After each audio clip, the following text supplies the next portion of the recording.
Welcome back. Brett Chittum is back with us after being with us last week. And, we started to discuss teen driving. And we all know teenagers do need some coaching in the driving arena. Well, welcome back, Brett. Hey, Ben. How you doing? I got to thinking after last week and giving the teenage drivers a bad rap. And I started thinking, what other things are out there that cause accidents? Well, I'm thinking now, distracted drivers is one of those. As we were talking about before the show, here I get myself in trouble again. I'm at the stoplight on my way here. My cell phone is up in its little cradle, and I get an email that I was expecting, and I push on it to see who it is, make sure that I got the right answer. 5, 6 seconds? And I'm getting honked at from behind because I haven't gone through the green light. So you are a distracted driver. That doesn't happen very often. It's not like my speeding tactics, okay? It is something that's something I wear my headset. I don't text and drive. And that's what I wanted to talk about today is the texting and driving and other distracted drivers. Well, Brett, there's been teenagers, I think, are distracted and inexperienced both. But adults maybe have the other issue where they're distracted and they all think they're really good drivers.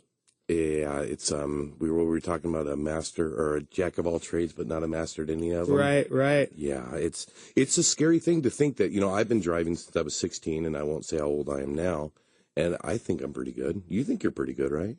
I think I'm a great driver. And I've never driven behind you, so I can't contradict that. But okay. No, that I'm responsible. My car is at the Midas right now, getting a taillight replaced. A taillight replaced? Yeah. Okay, good. Well, I get to thinking about distracted drivers because I see them all the time. I drive 7 minutes to work every day, 7 to 10 minutes, and I probably see 3 or 4 people either on their phone, not in the right lane, taking up both lanes, whatever it may be. I see it every time I drive to work, and it drives me crazy. I never want to be that person, although I was an hour ago while I was on my way here.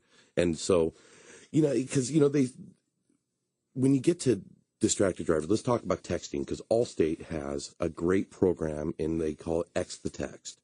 And they really are marketing this. You can find it on Facebook /Allstate X the Text. And they talk about some pretty dramatic statistics. About 6,000 deaths happen.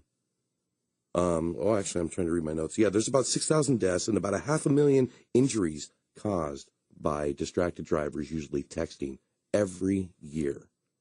That's a big number, and there's been huge national attention called to this. I mean, from Oprah all the way down to, there's small little companies or charities that are doing this type of work.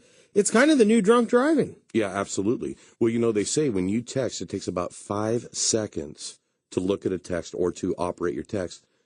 Going at 55 miles an hour, that's like driving the length of a football field blind. That's scary. I mean, and people are doing it all the time. Yeah, I mean, right now, there's probably somebody listening that's texting. Stop texting. Yeah, if you're out there driving, please put the phone down. Nothing. Who's watching me? What did we do? What did we do 10 years ago or 15 years ago when we didn't have all this technology? We waited till we got home, got on our dial pad on our phone, and dialed the phone number, right? Or with the push button and pushed.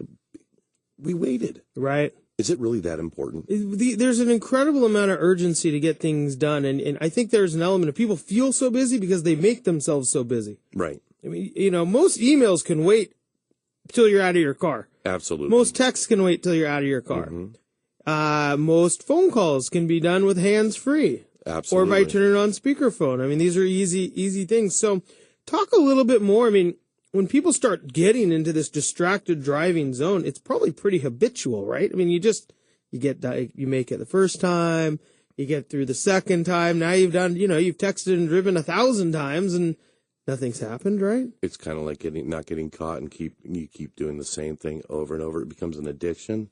I mean, I have a smartphone, I have an iPad, I have everything. I feel I am connected more ways than I should be. But it's still unsafe, and that's, you talked about it. We are making ourselves too busy, and before we even got on the show here, you were talking about everybody's just distracted. Look outside. I was distracted by how beautiful it was. Being able to see. Because nobody's seen the sun for 6 months. It's very distracting. Yeah, very distracting. I mean, you can see Mount Rainier's just blooming out there. And it's, we also have so many things going on in our lives. We've got, I mean, there are people that are going through major tragedies in their life. There are people that are going through job changes. There are so many different ways that we are distracted in life. And I think that's another reason why people make themselves so much more busy in what they're doing. You know, you talk about texting and going the length of a football field. There is almost this equivalent. There's been studies done on this really is like drinking and driving. Yeah, well, they say that. Well, there's a couple reaction things here. A teen texting while driving has the reaction of a 70 to 80-year-old person while driving normally. So that's pretty significant. It's like driving. It's like driving with after drinking 4 bottles of beer. It's that distracting in what you're doing. You cannot be 2 places at one time. You cannot look at 2 different things at one time. You need to be paying attention to the road. People are complaining about insurance rates. I get those calls once in a while where people are, why are my rates going up? People need to stop being distracted. People need to actually go and do, they need to pay attention to what they're doing. Well, right. And in fact, you had said earlier, it's something like 23 times more likely to put you in a car accident or to get in a car accident when driving distracted. And that's not just texting. No, any kind of distraction. This could be GPS. This could be talking on the phone. It could be texting. It could be emailing. It could be, I don't know. Turning up the volume to listen to us talking right now. Yeah. Because we are quiet, Brett. We are quiet. We need to calm down a little bit here. So what do you do? I mean, what are some solutions then? Or, you talk about Allstate doing a pretty big campaign to try to curb it. Yep. What are some strategies you have? Because as you said, it's addictive. People do it all the time. What are strategies to eliminate that addiction? First, turn off the phone. Is it that important? How many of us are driving less than 15 minutes making 2 or 3 phone calls? The statistics show that I do it. I mean, I have a hands-free set. I have my voice command that says, call so-and-so, and it does it. But still, I'm making 3 or 4 phone calls. You have Siri, don't you? Yes. Wonderful. Never mind. We don't want to promote. Listens. She tells me I'm a good person. Gives you the right directions. It's a one. But we put the technology away. You're in a car that weighs how many tons, driving at 35, 40, 50, 60, 70, well, in my case, 70 miles an hour. And if you hit something, it's not going to do a little damage. It's going to do some serious damage to somebody else or their property. Nothing's that important. Email's not, email, text, phone call. I mean, nothing is more important than somebody else's life. And if you take somebody's life because you're doing something that stupid, boo on you. Yeah, it really isn't. It's a sad fact, but it is a fact nonetheless that people are doing this. I think bringing up the voice activation is kind of a key point. Now, granted, it's distracting. You're not, you're still not as paying attention as well as you could if you weren't activating something with your voice. But there is some elements of, okay, it's, people are going to do it.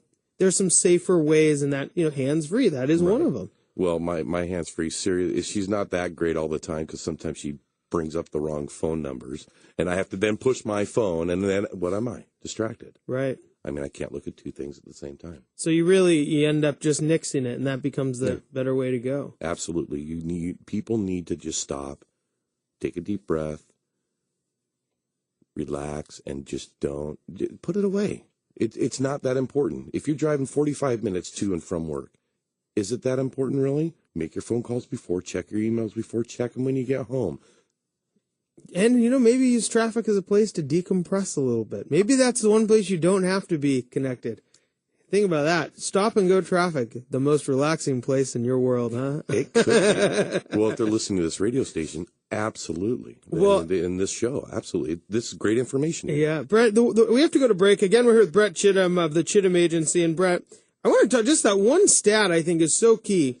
Looking at a text message is like driving the length of a football field on the freeway. That is a long way. How many cars can you hit in that time?